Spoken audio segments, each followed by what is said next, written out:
you. You believe your son is safe? I will find him. Who? What? I will find him.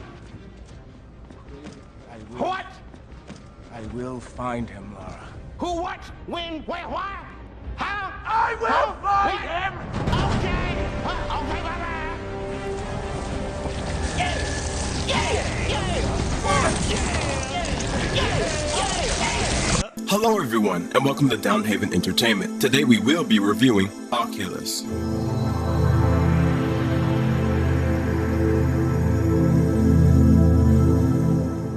This movie was produced by WWE. Interesting. Let's just get into the movie. Let's talk about what worked for this flick.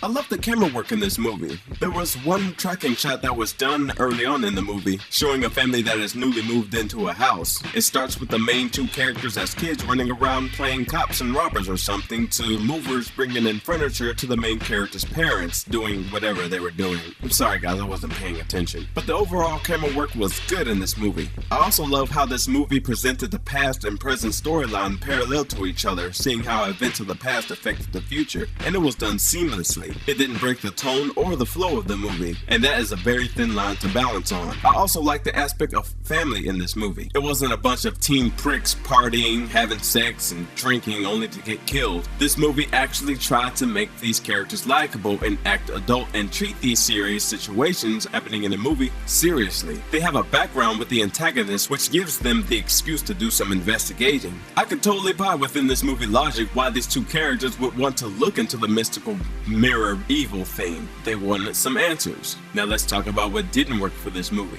This movie dragged on so long. It was a chore to watch the first 30 minutes of this movie before things started to pick up. And when things started to pick up, I wasn't that invested. And this movie is not that long, so it shouldn't drag like this. You can sum this whole movie up in a TV show. Despite this movie getting praise from all these other reviewers, it's super cliche. How many times are we going to see people who are apparently terrified of something, thinking that the antagonist is playing mind games with them, continue to play along with the antagonist? Don't wake up.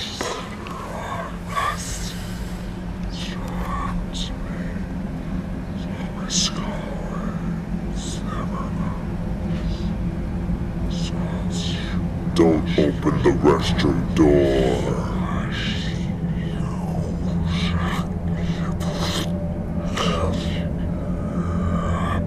Don't turn on the lights.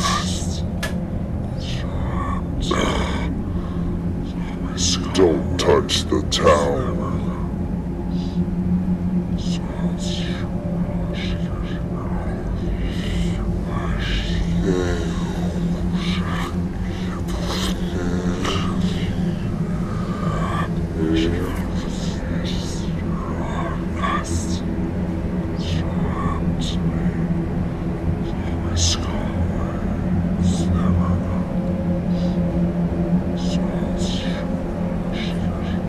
Did you like a grapefruit? You scared the heck out of me. Dude, I thought you liked being scared. Only on Thursdays. Oh, well, my fault. Hey, you see that thermostat?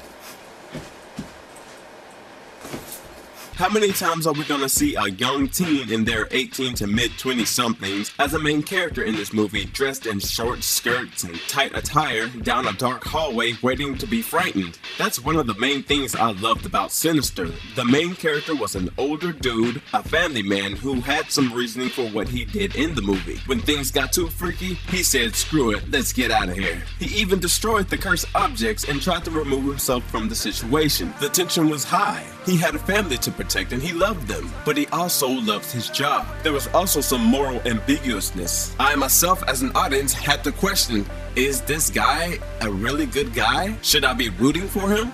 This movie, the antagonist is a mirror. Break it, throw it off a building, drive a car through it. Heck, stay away from it. Do some investigating, find out where the mirror has been, and show all the evidence of the horror it brings to people who owned it before them, and connect it to your situation. That's something the police, mental hospitals, and peers could believe. Heck, I didn't even see them try to attempt to break it. They just... Leave me alone. Just leave me alone. Why would you die? What was it? This movie is not that sophisticated, despite reviews claiming it to be so. It's cliche. I've seen the scares and fake outs millions of times. Hollywood needs to look up the word horror and put that knowledge of the definition into a movie, like Jacob's Ladder or Sinister, for example. Heck, Cabin in the Woods should enlighten people about the cliches in Hollywood. And these characters, I felt like I was watching Supernatural from CW or something. I'm sorry, I gotta wrap up this movie. It just wasn't good in my opinion. So after seeing this movie, I have to give this movie a solid. Take it away, Pablo Francisco. Sí.